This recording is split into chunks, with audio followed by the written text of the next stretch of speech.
therein is the commander, Air Force Global Strike Command, which comprises 9 wings controlling the nation's inventory of ICBMs, B-1, B-2, and B-52 aircraft.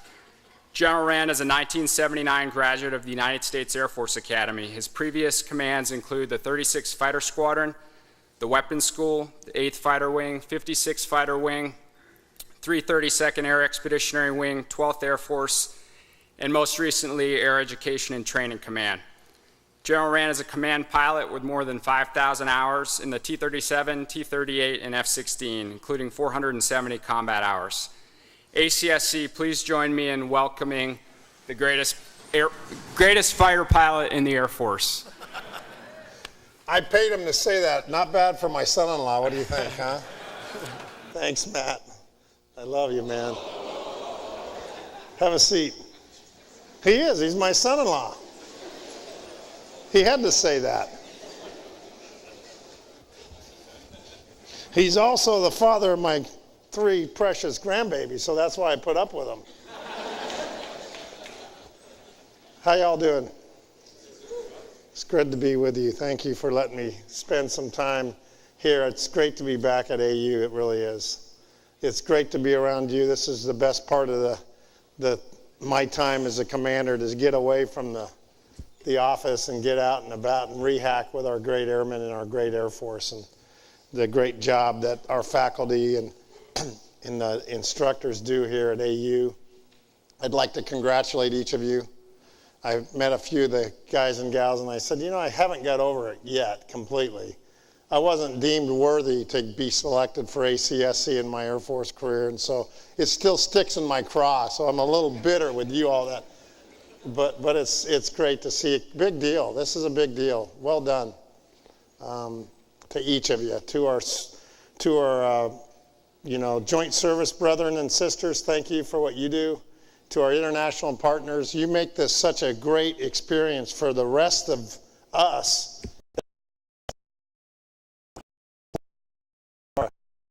Here for you.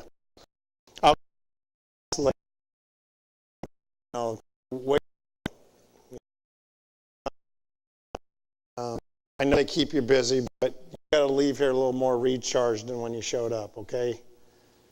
That's part of it, because we got things for you to do when you come back to the operational Air Force, Army, Navy, Marine Corps, go back to your nations. What I thought I'd do today, and I want to do this pretty quickly, is just kind of give you a brief overview of what's going on in Air Force Global Strike Command. Some of you are more familiar with it than others. Who's served in the ICBMs or our bombers or our UH-1Ns? A few of you, but most of you haven't. Okay, so I might give you just a perspective of what we're doing. I won't take too long. Tell you some of our challenges. And then I want to just give you a few minutes, nuggets of advice from a guy that has been around for a while. And then I want question answers, though. Is that fair? And we can talk about whatever you want to talk about. I am not afraid to slam the Crimson Tide or the Tigers. I'm equally dislike both teams, so we can talk football if you want. I like the Denver Broncos. Do not talk bad about the Broncos. But I really do want to hear what's on your mind. Stimulate me. Stimulate me at least. I just came out of one of your electives, and it was great. It had the Air War College students and some ACSC students, and they really peppered me with some great questions, and I get better. It keeps me on my toes. So if I don't know the answer, I'll make something up, okay? Or I will go ahead and Ashley's with me, and she'll take a note, and I'll get your name, and I'll get back to you. I promise you. Fair enough? Okay, let's roll. Next. So a little bit, my priorities, feedback. Hey, this is not rocket science, gang. Okay, you heard I've commanded a few times. These are priorities I think I had with my first squadron. The mission, the airmen who do the mission, the families who support the mission. Those are 3 things that I think are fundamental. They have to be rooted and grounded in something. Those are our values. We want to reinforce our values, I think, with our reliance on our rich heritage.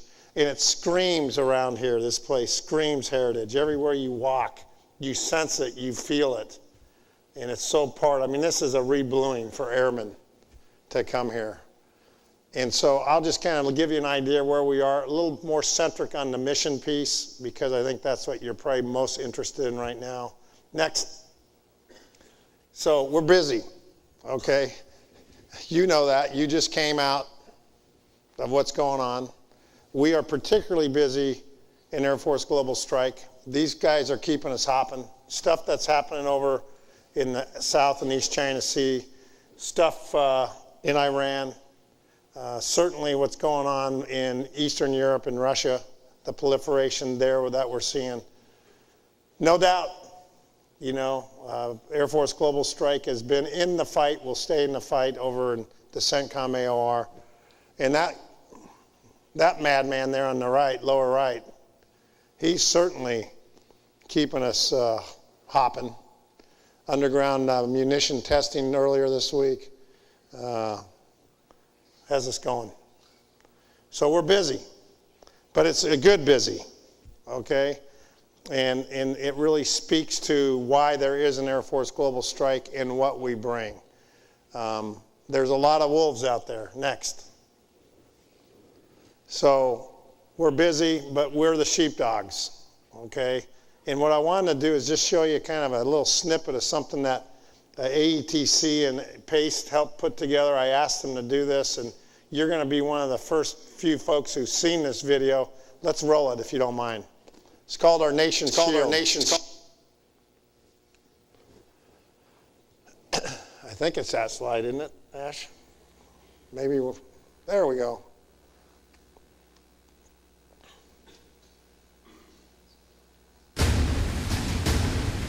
A short time ago, an American airplane dropped one bomb on Hiroshima and destroyed its usefulness to the enemy. That bomb has... We were the only country to ever use an atomic bomb in war. 30,000 feet, looking down on the city. It took 45 seconds from the time it left the aircraft to detonation. The in-between time. The world that was and the world that would be. The crew counted and waited for a flash of light to change forever the way countries talk to each other. Cold Wars, brinkmanship, trust but verify, deterrence. The Cuban Missile Crisis, Khrushchev, Kim Jong-un. Old allies, new enemies. We tell people back home we work with nuclear weapons, and they want to joke about movies they've seen. Diffusing warheads with seconds to spare. Super villains. We laugh, we're human, but they have no idea. Nobody does. It is our duty, our privilege, to maintain the integrity of our nation's shield. We are our nation's shield. We serve in the middle of nowhere, on the edge of history. We serve on the global stage of policy, diplomacy, leverage, and madmen. We're not out here babysitting metal, twiddling thumbs, or flying in circles. We are airmen in the United States Air Force. The world is in constant chaos, so we are on constant alert. We are here to keep the world from boiling over. We work as a team. There can be no weakness. There can be no vulnerability. Never. The world is watching. This is a destructive force so terrifying, its very existence is our weapon. And make no mistake about it, we are here to scare the living hell out of our enemies. Scare them with our power, our resolve, our dedication, our vigilance. We will not be the ones to blink. We are fully aware that should these weapons ever be used, the final page of history is in our hands. You can't live your life within inches of a nuclear weapon and not feel the weight of the world. Our mission is to carry that weight. Theodore Roosevelt said, "Speak softly and carry a big stick." Sticks don't get much bigger than this. Aim high, airmen.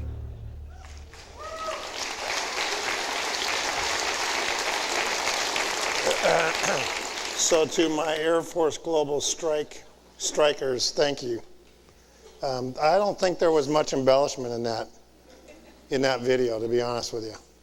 That is really, in a nutshell, what we do. And I didn't appreciate it until 14 months ago when I took command of this marvelous command. And it's been an honor every day since then to wake up and be part of this. And it really is a really honor for me to serve in this capacity. And so what we do, long range strike. Deter, assure. If that's not working, then when called upon, we're ready to strike. Okay? The beauty of Air Force Global Strike in our niche, and I'll just be honest with you, there's things we don't do. There's things that we support, but the niche of this command is that we can attack targets anywhere on the planet, not in days, weeks, or months, but in hours, and in some cases, minutes.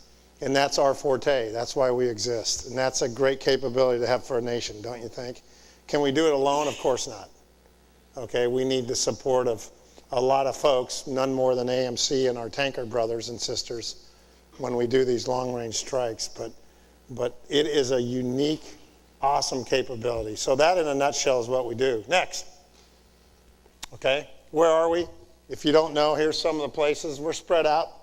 We have 6 bombers all the time in Guam, and we have 6 all the time in Al-Udeid as well.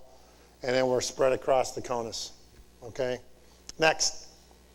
We've got a lot of partners. I didn't know how important our partners were to us in this command when it came to the DOE and NNSA with our laboratories, Livermore, Los Alamos, Sandia.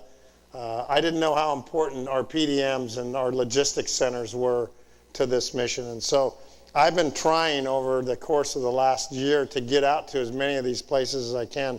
I was at a little facility in Valley Forge, Pennsylvania, Lockheed Martin.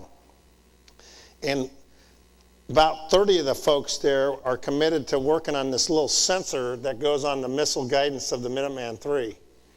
And they are rebuilding it.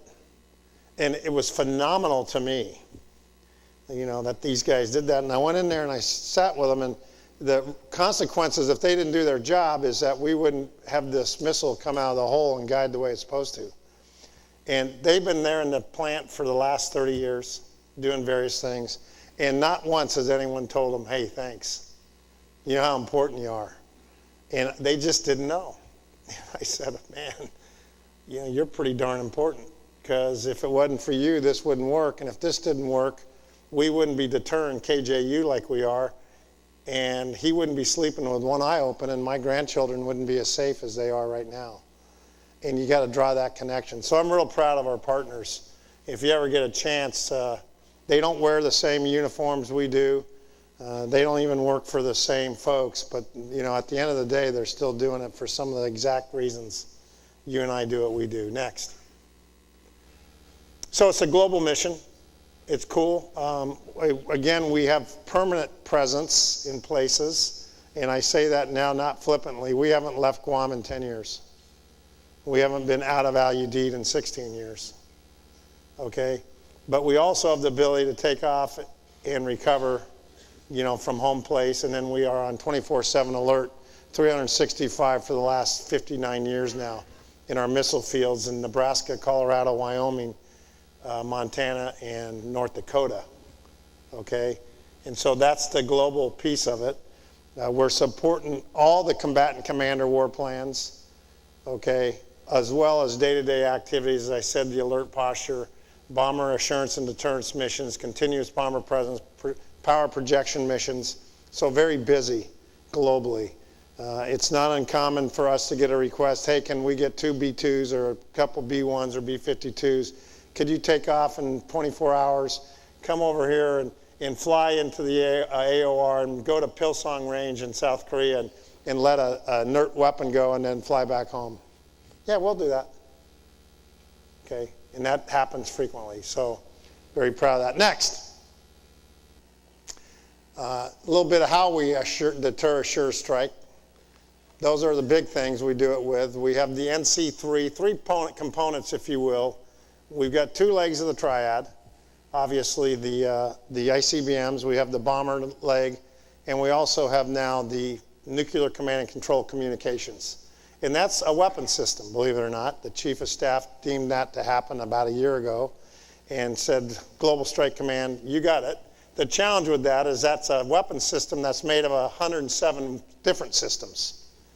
And There's 65 that the Air Force are responsible for, but we have about 75% of the budget. And of those 67, I think I said 65, 67, they're in a lot of different MAGCOMs. Some are owned by Space Command, some are over in USAFE, some are in Air Combat Command. And so he says, Tag, you're it, Rand. I got it. I got the responsibility, but we're kind of working through this authority stuff. You know, how do you have a responsibility without authority? So we're working our way through this, but it's been a real daunting task for us. When I took command in July, I'm not sure I could have told you what NC3 stood for, okay? Frankly, I would have stumbled and bumbled. I might have come up with it, but I'm not sure I could have a year ago. Now I dream about NC3, okay? So that's how much it's consumed my time. Next. So here's the first thing, 20th Air Force, Task Force 214, and I'd love for someone to ask me a stimulating questions about task forces and should we have them or not, but you decide. But that's a dual-hatted position. Tony Cotton out at F.E. Warren, and this is where we have our ICBMs. We have 3 locations, as you know, Minot, Malmstrom, and F.E. They also own the 377th Air Base Wing at Kirtland, where we have CUMSEC, the largest underground munitions storage complex, okay? Sandia Labs are there, the Safety Center, a lot of nuclear-related activities, okay? Next. It's a huge AOR. I like to show the Afghan AOR and just kind of put it in perspective. I know a lot of you have flown in, over, or been on the ground in Afghanistan. Good AOR. This is what the AOR looks for 20th Air Force, okay? Pretty wide. I just want to brag on my missileers for a minute. If you're stationed at Malmstrom, one of the squadrons are called the Farsighters. And they get to work at about 7 in the morning. They go through their standard brief, get ready to go. And then when it's time to break wire, they get in their vehicles and they drive. And some of them drive about 130 miles to where they're going to spend the next 24 hours. In the winter, that can be a 3 or 4 hour drive. And then they go down in the hole and they'll spend 24 hours and learn. And then they'll get up when they're relieved and they'll drive back those 3 hours or 4 hours. And that's what they do, okay? Week after week, month after month. And not just the missileers, the people who defend those launch facilities and launch control centers are defenders. And not just the defenders and the missileers, but our maintainers who got to go out there day after day, week after week, okay? And so it's a grueling AOR. And it's an AOR that's contested, and I want to share that with you. I got a little trouble from some heat, not trouble. I got some heat. I got some advice, said that's a provocative term. You're calling your AOR in Montana, North Dakota, Wyoming, Colorado, contested. Ooh, you ought to be careful about that. I said, why? That's what it is. Well, what's it contested by? Well, it's contested by encroachment, okay? A lot of developments and contested by fracking right now. Shocking when we were moving a payload transporter with a nuclear warhead and you come beak to beak with a 16-wheeler hauling out oil. Who's going to give on a dirt road? Who flinches? You going to stop a 20-vehicle convoy? Or are you going to tell the 18-wheeler to back up, get off the road? Okay? It's contested by the same things that happen in San Bernardino and anywhere else that you want to go in our nation, okay? So this is a very difficult, demanding, and it's an AOR that's a lot different than it was 20, 30 years ago. And so I just want to have you understand that. The men and women that work in 20th Air Force earn their pay. And I call them our silent assassins, okay? Because if you're an assassin and you brag about it, you're out of business, right? They silently, quietly go to work every day, 24/7. They're there at Christmas, Thanksgiving, every time of the year, and hardly anyone knows what the heck they do. Hardly anyone tells them thank you, and yet their jobs are really important. Because you know who knows what they do? Putin knows what they do. Kim Jong-un knows what they do. And they respect that. Next. Once in a while, they're really lucky and they get to do cool things like this out at Vandenberg. And we do about 4 or 6 of these a year. They're called glory trips, where we actually demonstrate to our allies and to our potential enemies that we're serious about the employment of ICBMs. Roll this one, please. Missile suspension released. This happens at Vandenberg, and it's actually missile crews that we bring in with the maintainers. They put the warhead in the hole. It's not a warhead. They put the missile, and we launch this off about 4,000 miles away. It's quite a feat when they do it. It's about 30 days of preparation each time we do it. I had to equate it for a missileer. It's probably for a fighter pilot or bomber guy or gal, actually hitting the pickle button and letting one rip. Okay, when you get to do this. Pretty good feedback. We just did one on Labor Day weekend. And it was interesting because President Obama was over in the Pacific AOR at the time, and there was some discussion. He's going to be meeting with the Chinese right about that time. Should we delay or cancel the glory trip? The decision was no. We want the Chinese to know we're doing this. Okay, next. Task Force 204, 8th Air Force, Bomber Command, as I call it, Ridge Clark for another week or two. And we're really proud of these guys and gals. With our B2s, as of 1 October 2015, we brought the B1s into the command, and we have our B52s. And really, really amazing capabilities right there. We're at Minot, we're at Barksdale, Whiteman, Dyess, and Ellsworth now is primarily the locations. And I said Al-Udeid and Guam. Next. This happened for the first time. We got our B-52s back into the kinetic AOR in 10 years, since 2006. Al-Udeid had been closed to them because of the runways and taxiways. It just couldn't handle a buff. That got fixed. We seized the opportunity, and we're going to keep all 4 of the buff squadrons are going to cycle in and out now over the next 2 years. We're on our 2nd rotation now. We just had the 96 Bomb Squadron replace the 20th, and they'll be there for 6 months, but roll it. They're loving it, and they're doing great work for our Air Force. Next slide. I got to have something that blows up right for you. This happened on about the 4th combat mission that we flew with the buff. They actually went kinetic, though, on their first mission. I'll tell a quick story about that here in a second. Roll this slide.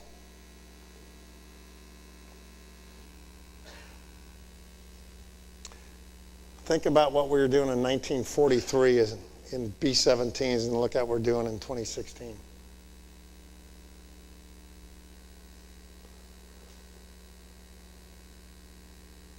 Knock, knock. It's pretty amazing, isn't it? Wow. So on the first combat mission the buffs flew, their first one, it was a day, night, long mission. So as they were coming back, sun hadn't started coming up yet, but it was getting there. And they lost 6 of their 8 engines and recovered the airplane. That's the short version. The long version's amazing. I don't have time to tell it. But a young captain, probably someone one of you in this room trained, okay, on his very first combat mission. Let it all rip and then comes back. He said everyone in the airplane was hunkering down there thinking about getting out. That would have been a CNN headliner. What do you think? I'm glad that didn't happen. I talked to you about NC3. It's our 3rd kind of leg now of our, if you will, our weapons and focus and where we're at. And I just got to be honest with you. This has been challenging because in 1990, 91, SAC went away, the Iron Curtain came down, the wall came down, peace in our time. Many of you are too young, frankly, to remember that. But we'd had a common enemy for 40, 50 years at that time.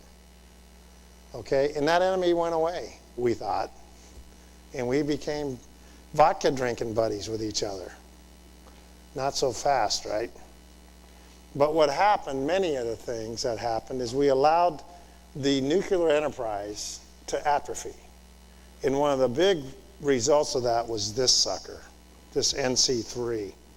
And we're woefully behind. And your President of the United States now understands that.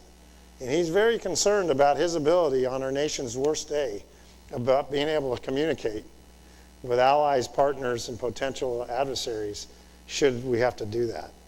And so, gang, we're behind. We're way behind. And we got to do things. And we're pedaling really fast.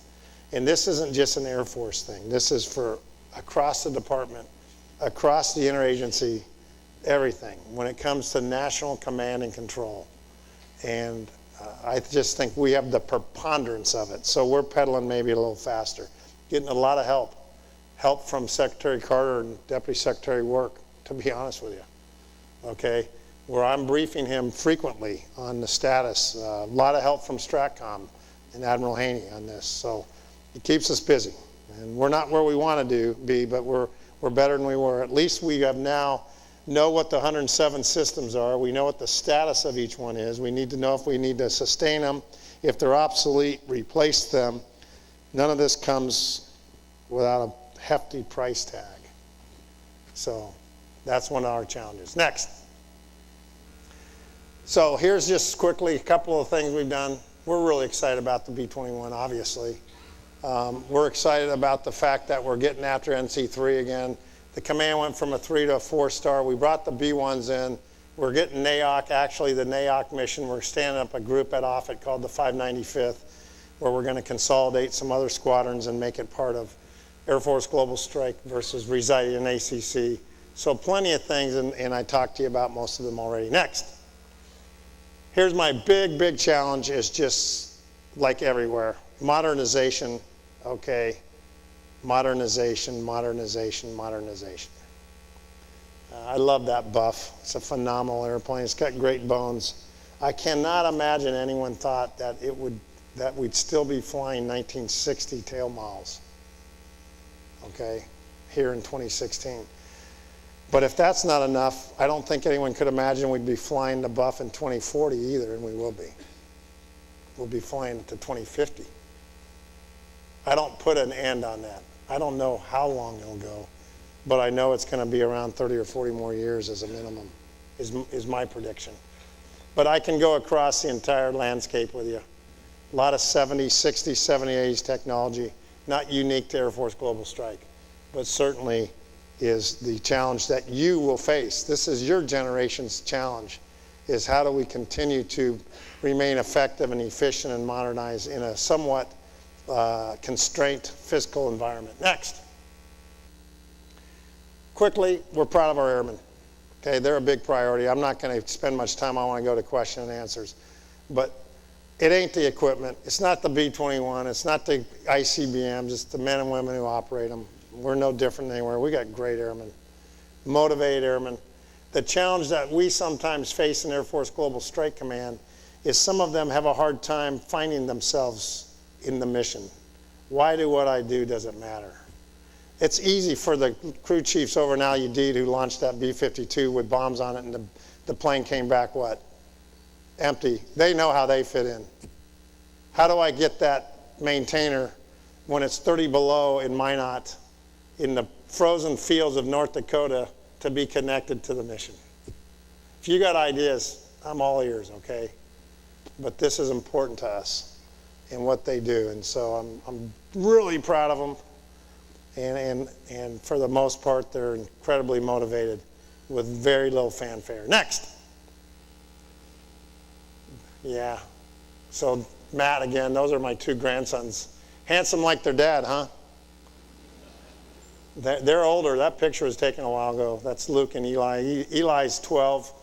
He's playing football, and that's Luke. Luke is now 9 here in another couple of weeks, and they got a little sister, Evie. So I'm proud of them. I don't know why I showed you that picture. I just like it.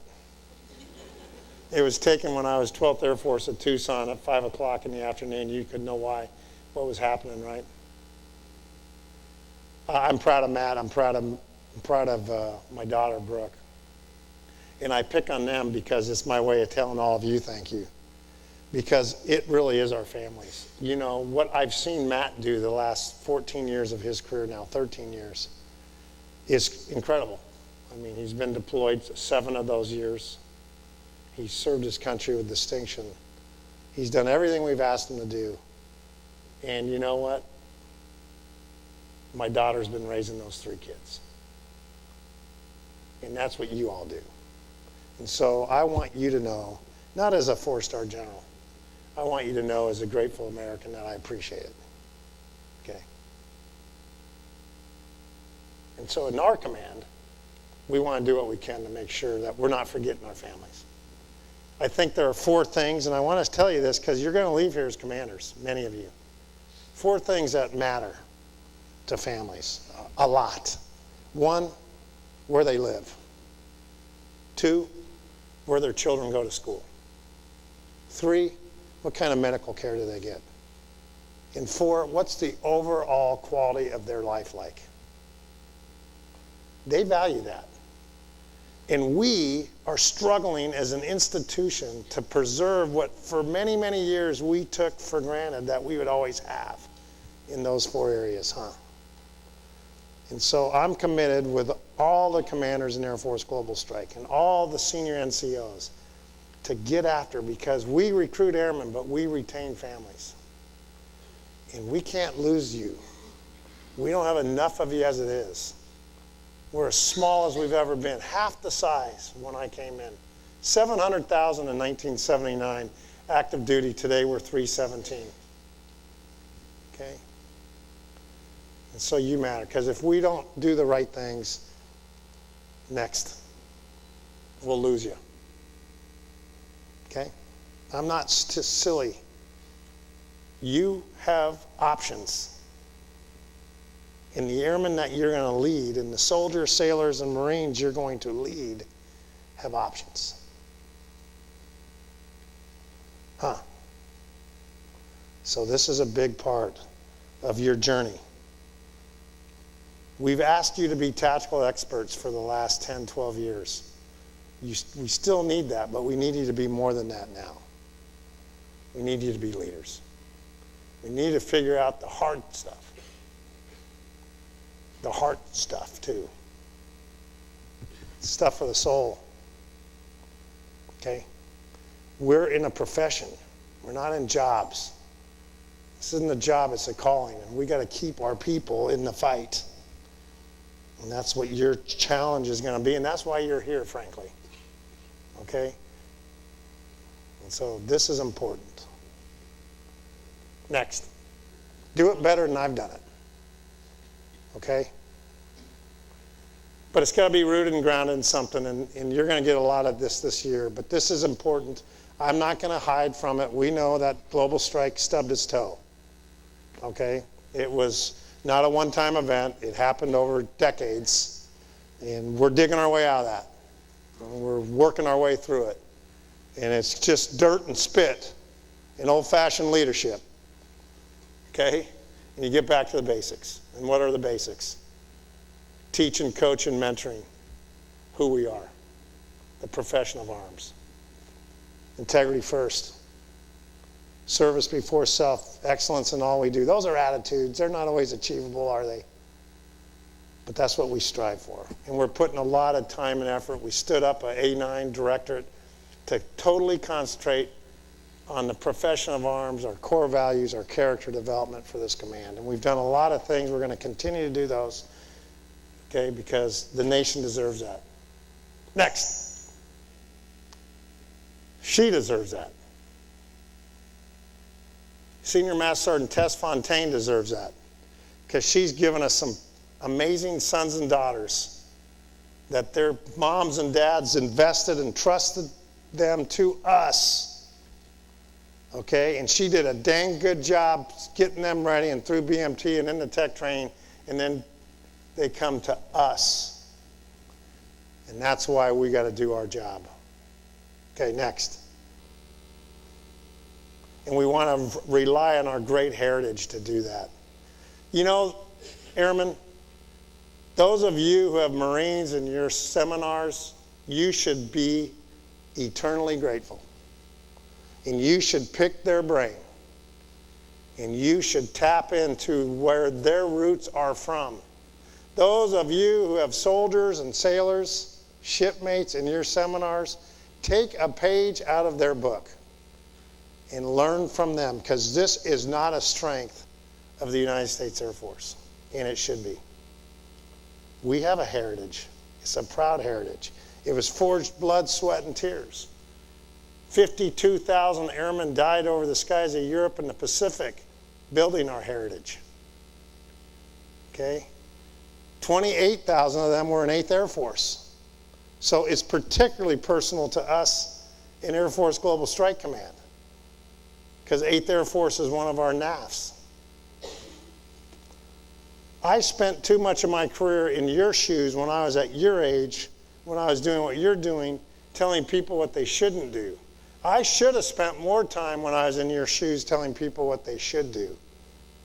Show them what right looks like. Motivate them. Inspire them. You'll get a lot more out of your airmen that way. And you know one of the tools you can use to inspire people with? There it is. Share with them their heritage.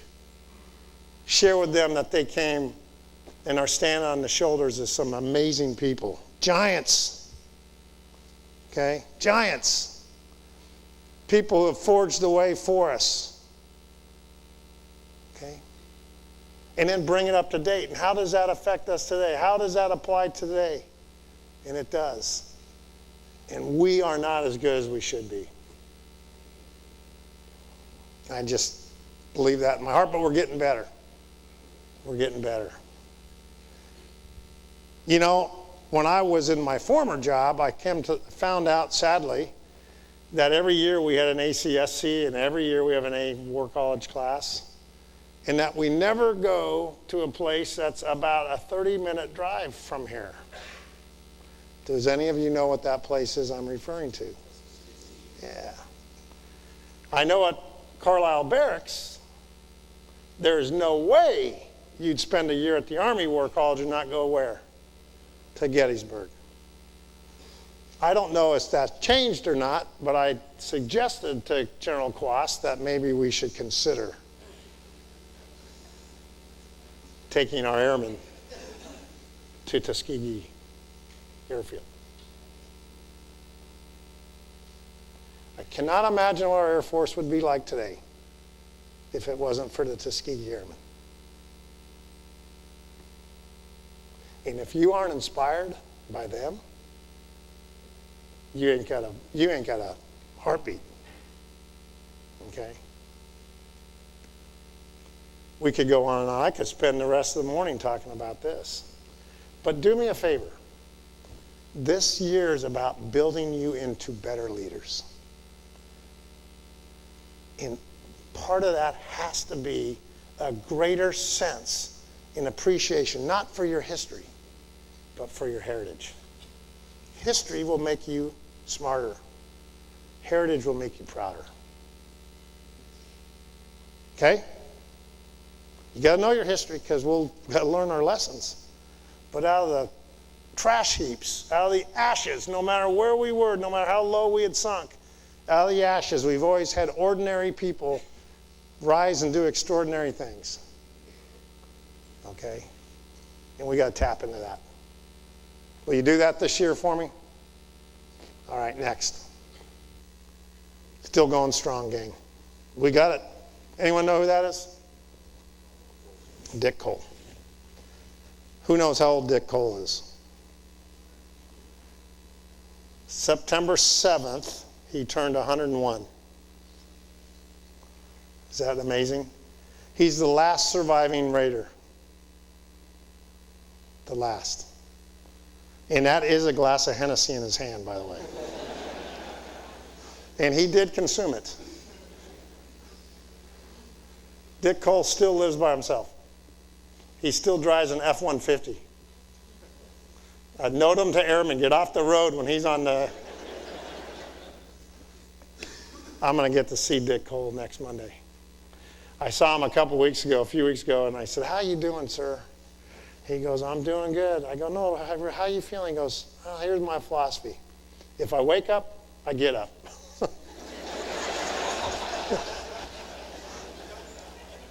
All right, next. Couple thoughts. I'll go quick. Next. Okay. Your tactical, meat-eating, fire-breathing warriors, I need you to keep that attitude, but I need you to lead. And you're going to go out and be responsible for your organizations. Our new chief just said it best. The most important organization in the Air Force is what? The squadron. Who owns the climate?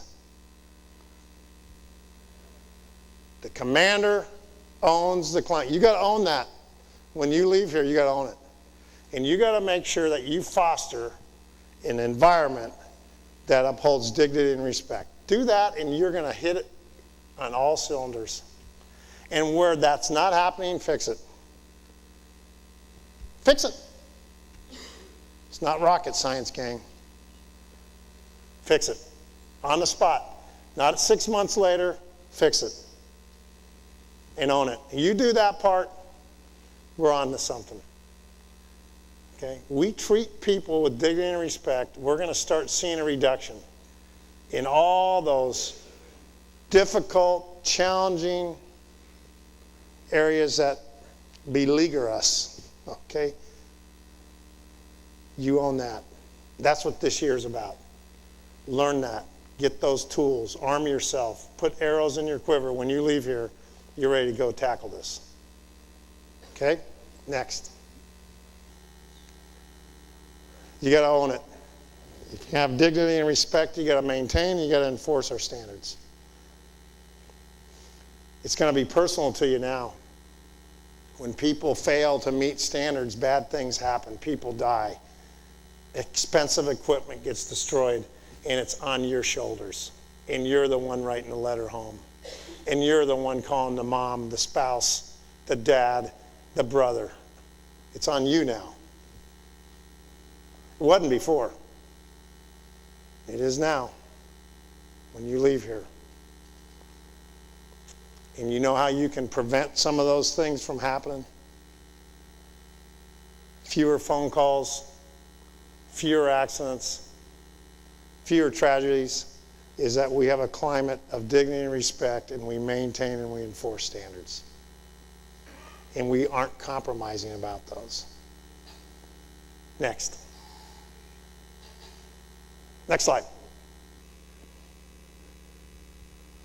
You know, your whole career thus far, for most of you, and I'm generalizing, I understand that, but for most of you, it's us and them. And you've spent the last 12 years referring to people like me as them. Well, you're one of them now. Get on board. Because you are now have just become, and when you leave here, you have graduated to them. And that's how people are going to talk about you. Okay, particularly your subordinates. And that's okay. But if you weren't, you need to be now supportive, up, down, and all around of your chain of command. Unless it's illegal, immoral, or fattening, I need you to toe the line. If you want to challenge things, you want to push back, come on. Come and do it. Call me, come to my office. But when the decision's been rendered, and it's not illegal or immoral, okay, we're going to get on board. Tracking? Because those two deserve that. And if we don't, what does it ultimately do? Who does it ultimately affect? Your airmen, your soldiers and Marines. Because it undermines good order and discipline. And they start losing faith in their leaders. And if they lose faith, they start half-stepping. And when airmen, soldiers, sailors, Marines half-step, what happens to the mission? It's degraded, isn't it? And then we go back to that other picture where you're putting coins on someone's boot. Okay? All right, next. Listen better. This year is going to be good. And I watched the transformation. I like to come early because you're still fresh and moldable. When I come in March, you're so fed up and you're sitting there with your arms crossed and says, what are you going to teach me, fat boy? You have a lot of the answers. You don't have them all yet. Okay, so what I would encourage you to do this year is listen, but more importantly, just as commanders and leaders, listen. And who should you listen to? Your airmen. They want to be heard. They want to be heard. And you'll be surprised what you can learn from them. Real quick war story. That's Eli. He was the other guy I showed you. That picture was taken. I was deployed. It was Thanksgiving 2006.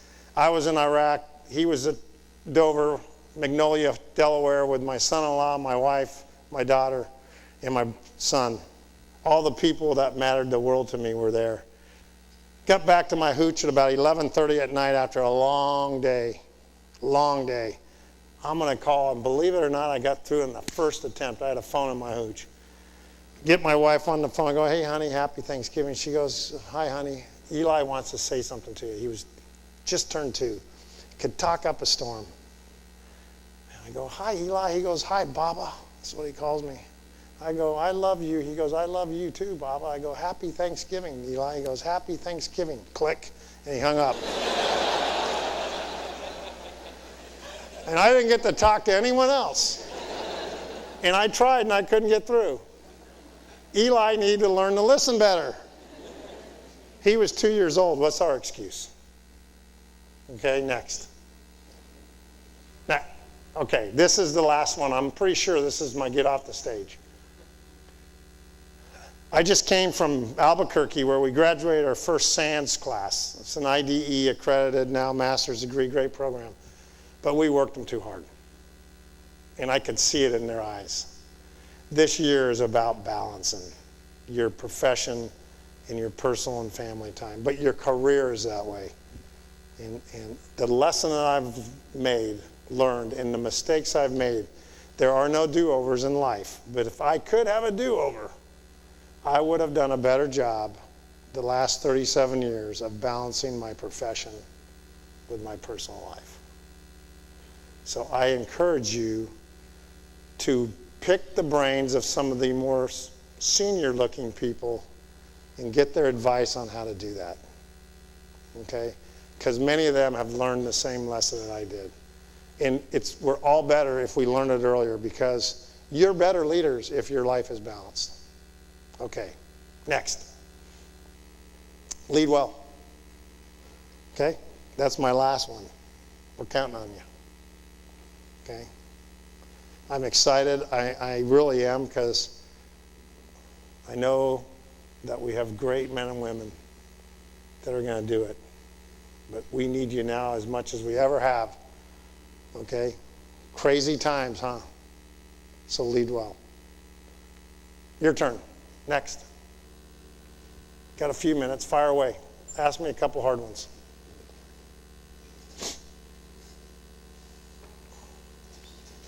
Oh, yeah.